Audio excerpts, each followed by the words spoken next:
you hear us?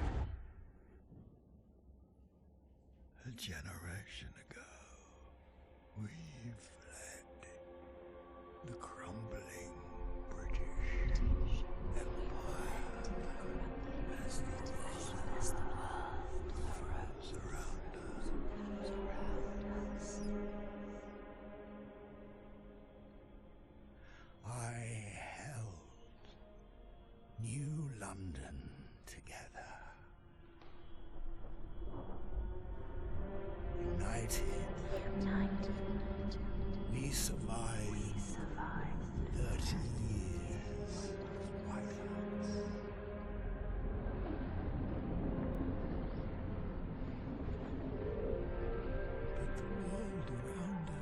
But the world around us is dead.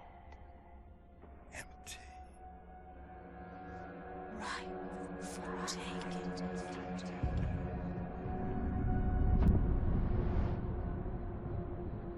The city grows.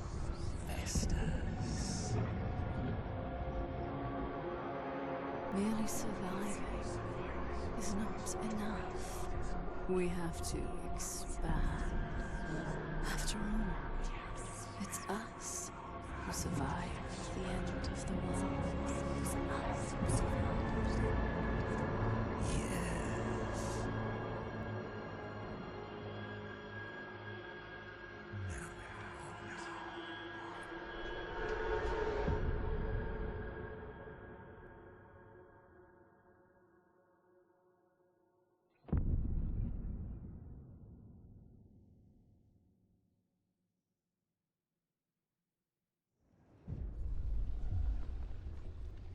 Hey guys, Stealth here, and welcome to Frostpunk 2. This is the sequel to Frostpunk 1, which is a game that I have not played, so I am missing some backstory. In the world of Frostpunk, everything has been frozen. The whole world froze over.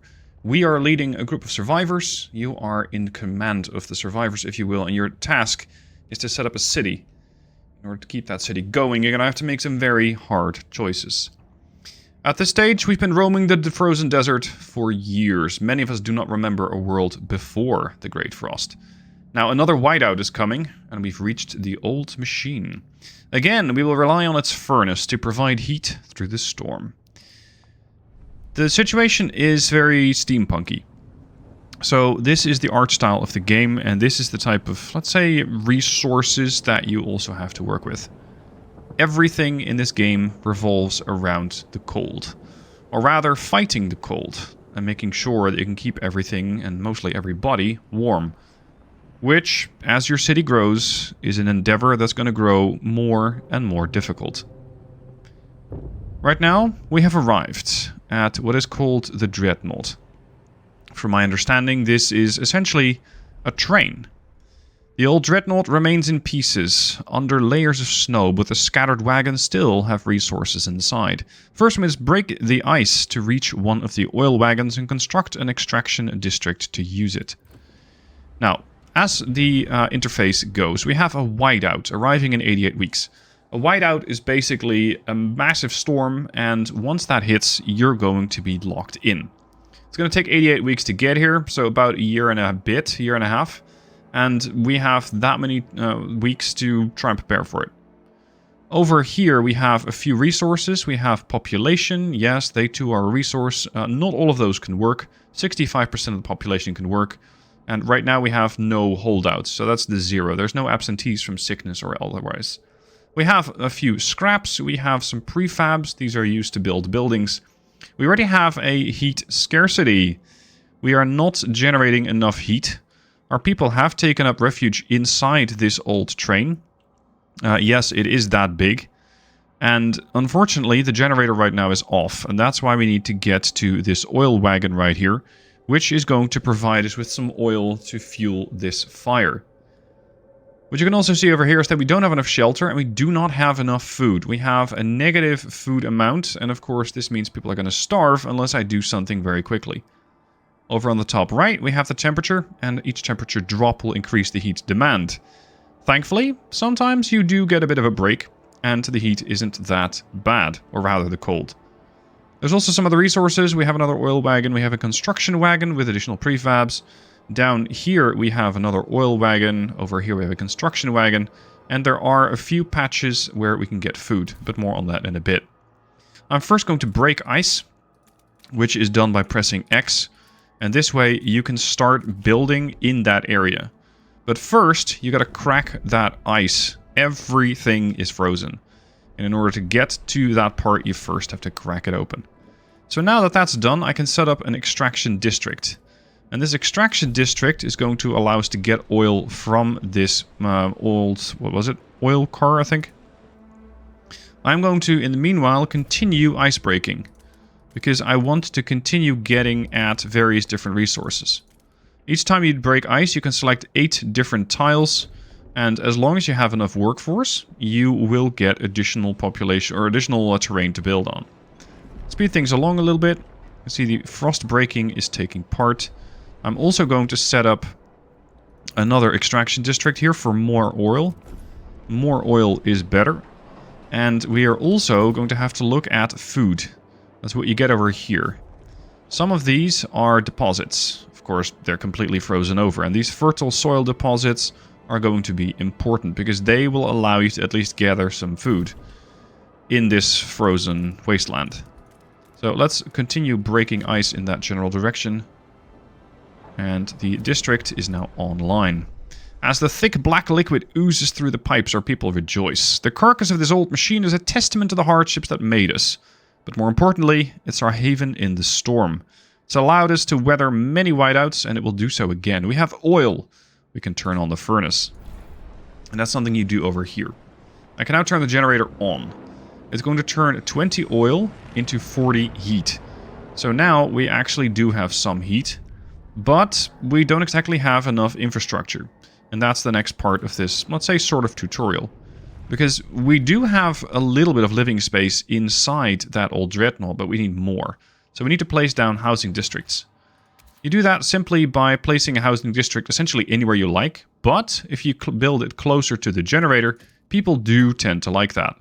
And as long as you get a little bit close to the generator, you need 3 tiles adjacent to it, you should be able to get a bonus for additional heat. We're going to need 2 of those districts though, so I'm also going to build one on the other side. I'm going to... actually, I can't because I don't have enough room to build. There we go.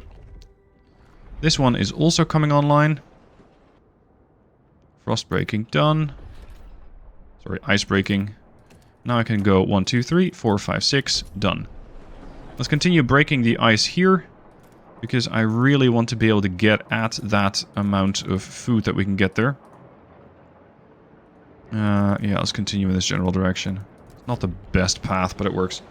Sometimes these valleys also have an added benefit of not being directly exposed to the cold, which really helps. Now that we have our extraction districts online, we can see a couple of stats here. They have a requirement. They need a workforce. Your workforce, again, is a resource. So if you don't have the workers, you can't fully staff this facility. Which is okay, because you can slide this down and have fewer workers there. But of course, that diminishes the output. There is enough oil for about 118 weeks. And these things do demand heat. They want heat to power the extraction system. And they want materials. Materials is something we don't exactly have. So we have an unfulfilled material requirement, which I don't think immediately has an impact, but it probably diminishes the amount of resources that you're getting. Same here. We're getting a bunch more oil, and with that I actually have more oil available than I really need. So that's a good situation to start out with. Now the second housing district is coming online, and we need to frostbreak the construction wagon, which is the one up there, and build another extraction district on that. So do that there. Huddle the camp together. Let's continue ice breaking here. Sorry, frost breaking. I want to try and get at as many of those resources. There we go. Gain access to food. We have established some heat and shelter for our people. We must now turn our attention to the incoming whiteout. First, we must frostbreak to the small patches of fertile soil suitable for growing food. And that's exactly what I have been doing, because now I can set up a food district here. And I can set up a food district here. It's almost like I've already played this bit. And this way, I'm going to be getting some food. Noti, it's going to be some food. You don't get tons and tons of it. Simply because you're going to have to get a lot of food. You have a lot of mouths to feed. There's 3,000 people who want food. And the more that whiteout approaches, the more desperate it's going to get. We've secured our immediate survival. Now we have to stockpile as much food as we can. Because what we're currently getting is, well, actually an insufficient amount of food. But now we're getting a surplus. And now we have about 40,000 food that we need to gather. This, however, is going to take us a lot of time. And I don't have that much time. It's going to take us 190 weeks, but I only have 66. So we need to continue on with getting more ice broken and get at more of those patches of food. This is going to be fairly critical, otherwise I cannot proceed with the food collection. So let's get another food district, but there we go. Yeah, we do have enough room just. And sometimes you get these small pop-ups with stories about the, let's say, the people who are working here. This is Finn and Kel. 42 is a gardener. We've been here so many times the soil is depleting. A couple more, and there will be no point erecting the hothouses. There will be nothing to grow food on. So this is pretty much one of the last times that you'll be able to get here. And this is where the game is going to allow you a choice. You can ask the Wanderers. This is your faction, or at least one of the factions. In later stages, you're going to have multiple factions. This group is your people, and you can tell them to tighten their belts. This means that the food demand per capita, so the food demand per person, is going to go down. However, they're going to go hungry. Alternatively, I can tell them to work harder. I can tell them that we need emergency shifts. This is going to fall my trust. And the trust is down there. Overall, I'm currently accepted, so it's fine. But if I do this, they're not going to like that. Because this, of course, means that more people have to work. But, as it says, with little regard for their safety. It does help me a little bit, but, well, we're definitely not there yet.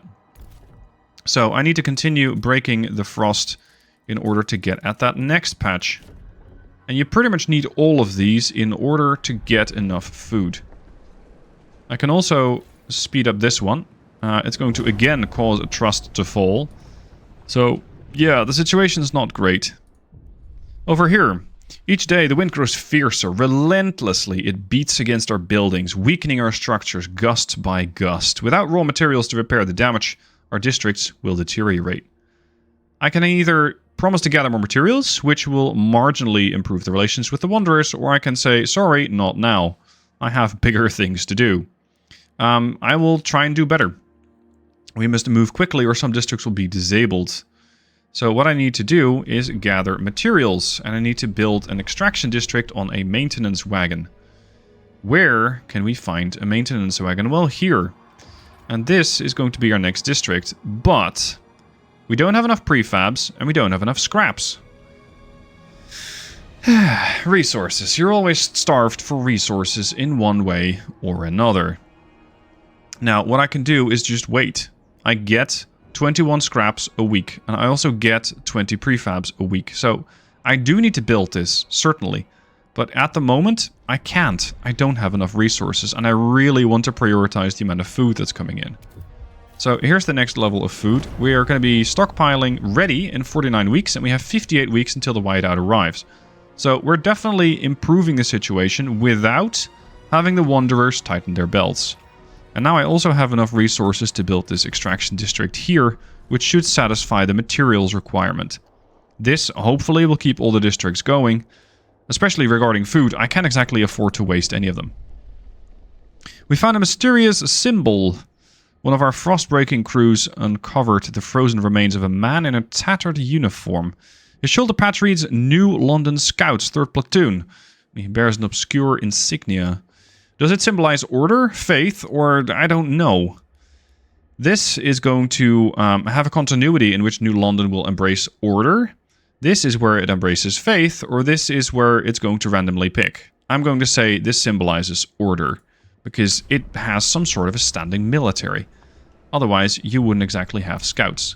There we go. We have enough materials, relations improve, and the trust has risen. Marginally, but if you don't have enough trust, you will eventually be deposed. And you can see that this trust is extremely decreased by all the emergency shifts that I'm running. People really don't like that. Once again, I am running a little low on prefabs, so I cannot build yet another food district. What's going on here? My knees ache, my fingers are so stiff I can't hold the needle anymore, says a seamstress of 62. Some people are ready to sacrifice themselves to lower the food requirement. It's an extremely brave thing to do. What they're essentially asking is, shall we walk into the cold and die? I'm not exactly in fan of that. I'm not in favor, so I'm not going to allow them to do that. What do we have here? Our food stores are almost full, but we still need more for the whiteout. We need to secure depots that can house our rations during the months of the whiteout. So what I'm going to do now is build a food stockpile hub. This has a few bonuses, because not only does it increase the stockpile capacity that you have, but it also decreases the decreases the workforce for neighboring districts. And this makes this an exceptionally good place. Because building... Sorry, not here. Yeah, I can build one here, but it only really favors one. Yeah. These things are not built close enough together, unfortunately. Had I built this one in this direction and this one in this direction, this would have been a fantastic spot and would have gotten the proximity bonus to both. But right now it doesn't really matter, so I'll just put it here. And this way we're going to be able to store more food and lower the amount of workforce that we need there, if only by a little bit. Of course, that did come at the expense of more prefab, so again, the food production is going to suffer, and this means I cannot build that additional food production yet. We have found seals. No, not the Navy seals, like the actual swimming seals. I can't believe my eyes. We haven't seen them since before the Great Frost. How did they survive? There's enough meat there to feed everybody. We're saved, but should we slay them if the Lord spared them from the end of the world too? So I can kill all the seals. I can eat all the seals. And there is quite a lot of food to be had. Because these seals over here... Let me see if I can show it. Yeah, there's 400,000 food in there. Or I can have these fairly meager deposits only generate 14,000 food. That's not a whole lot. But then again, do I really want to butcher the seals that are harboring here at the colony? This is where your own choices are going to matter. This is where you set the tone of your game. You could take the very stalwart approach and go, nope, sorry, our priority is the key, and our survival depends on whether or not we eat these animals. Or you can go, well, I don't really want to do that. But that is going to mean you need more food districts. Or you need to keep running these emergency shifts, which people really will not like. If there are some, let's say, more religious folk, they might appreciate the fact that you've decided not to eat the seals because the Lord saved them. Or at least that's their story. So this is entirely your choice. I'm going to choose not to kill the seals, so that I have, let's say, a bit of a buffer should it come to that. How much food can I store? I can store 25,000, so I do need another hub. And this is going to be filled in 16 weeks. So I need to plan ahead and make sure that I have another bit of storage. There's a lack of prefabs. We don't have enough prefabricated components, making further construction impossible. Lovely. We are getting no prefabs. And this means I need to start getting at... where is it? Here. This construction wagon. This has prefabs. So we need to do some more ice breaking and get after that. Keep in mind, everything costs workforce, including frost breaking. This costs 300 workforce. And this means that until the frost breaking is done, I really only have 93 people available in the workforce. Everybody else is at work in the districts. Everybody is at work somewhere else. This extraction district, however, can get demolished. There is no need to keep it around because there is no resource left to extract. So I want to demolish this district. It's already been shut down, but I'm also going to be able to get a few prefabs back. which is very valuable. So let's get at that. Has this been done? Yeah, I think it's been done. So I need to have enough for... There we go, the extraction district. And now we can start getting more prefabs. As for food, we're able to store that 25k, and we're almost there. Because we're getting a lot of food. I need to get that second hub. Which, of course, is going to cost me prefabs. You know, the prefabs I don't have. So again, resource management. Into the black. We mourn those who have recently passed. As is our custom, we take them to the oil pits. We gently lower their bodies into the thick blackness. The fuel that keeps us warm in life likewise preserves us in death. I think it's a bit grim to toss people into an oil bin, essentially. But, okay. Trust and relations fall every time people die. I see. There's not a whole lot that I can do about that. People will die. Period. It's cold. As for our food, I do need to get a few more materials. Oh, sorry, a few more prefabs and we should be good to go. Our people are freezing! There's an incoming cold crisis. Our workers and frost-breaking crews have begun to suffer casualties from exposure. They're asking us to provide more heating before the cold takes a further toll. So, what I can do is persevere. Better get some frostbite than everyone starving. Or I can provide heat and shelter, which is going to mean that I need to get additional things built. I need to extract enough oil to get us heat. I think I can do that. And I might just have enough prefabs, seeing as I'm now tapping into this resource here. First, though, we need to be able to store more resources, because in 30 weeks, this whiteout's going to hit. And this whiteout is going to potentially kill all of us. Let's build that hub over there. Yeah, here. Because it needs to get built right now. I don't have time to do further frost breaking. Okay, stockpile's ready in 13 weeks at the current rate, so we're 15 weeks ahead of schedule. And I need to reduce the cold to minor cold only. Which means I need to tap into another resource. But where? Well, here, probably. This is where I might find the resources that I need. This is going to be additional oil, and with that oil I should be able to to put the fires even higher. Optional, extract enough oil to satisfy heat demand, or build housing districts to meet shelter demands. Shelter demands are not that bad. Like, we're only missing a little bit, so this should be doable. And the cold right now is severe. Extremely increased by heat scarcity and by shelter scarcity. So I need to work on that. Unfortunately, I don't have enough people to work in the construction or the frost breaking. So we're going to have to make some fairly tough choices. What do I want to do here? We should be building... Yeah, we are getting additional resources. Excellent. Unfortunately, this resource is almost depleted. We have enough for 5.8k. We have enough here for 3.8 and here for 3.8. So we should have just enough, especially in tandem with this food district, but it's getting pretty meager. A whiteout draws near. People in the camp are getting tense. They worry we won't gather enough food in time. Our hunters blame us for ignoring the seal colony and claim they would have been able to provide enough food for everyone. It's too late for that now. I can still make that choice to let our elders go. The food requirement will drop. Our elders will die, but this will not reduce our workforce. I don't think that that's the right choice. I'm not going to gather, or I'm not going to go to extremes. I'm going to gather enough food. We will get this done. It won't be easy, it won't be comfortable, but we will get this done. In a little bit of time, 3 weeks, we're going to have enough. 1 week, less than 1 week. Unfortunately, the cold is still severe and growing. 59 froze to death. There we go. We have enough food. So what I can do now is disable this district and scrap the resources, which also gets me the resources and the workforce back. So now let's have a go at that frost breaking and see if I can get at this deposit here.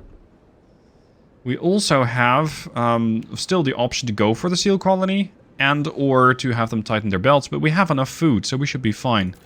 These things are all empty.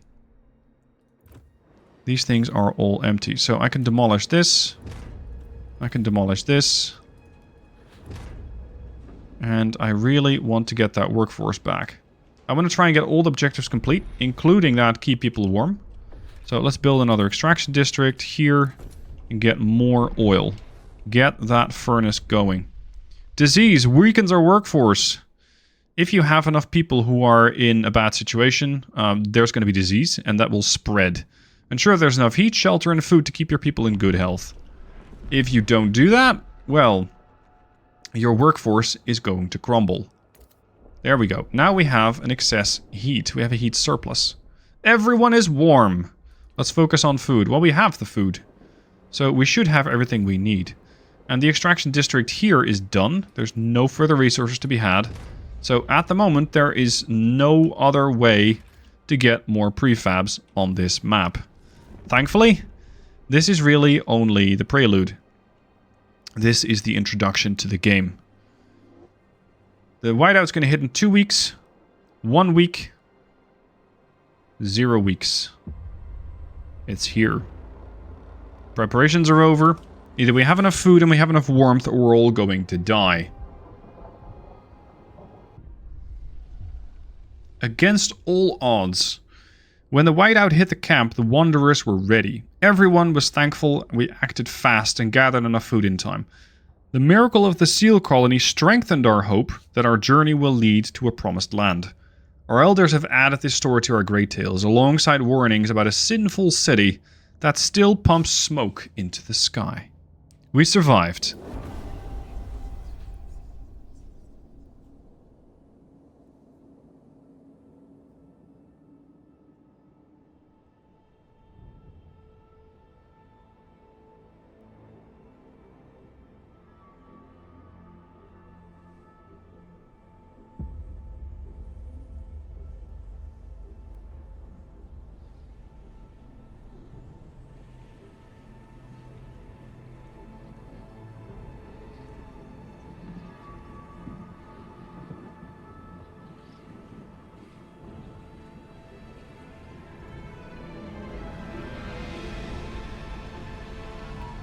Welcome to Frostpunk 2.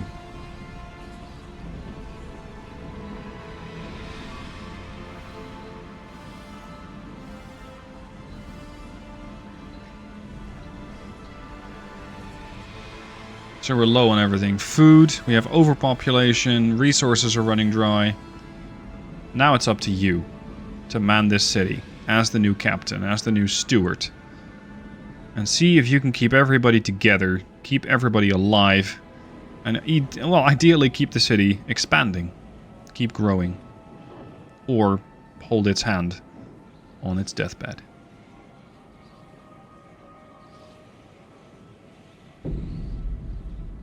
And Chapter 1 is something I'm going to be doing in the next video.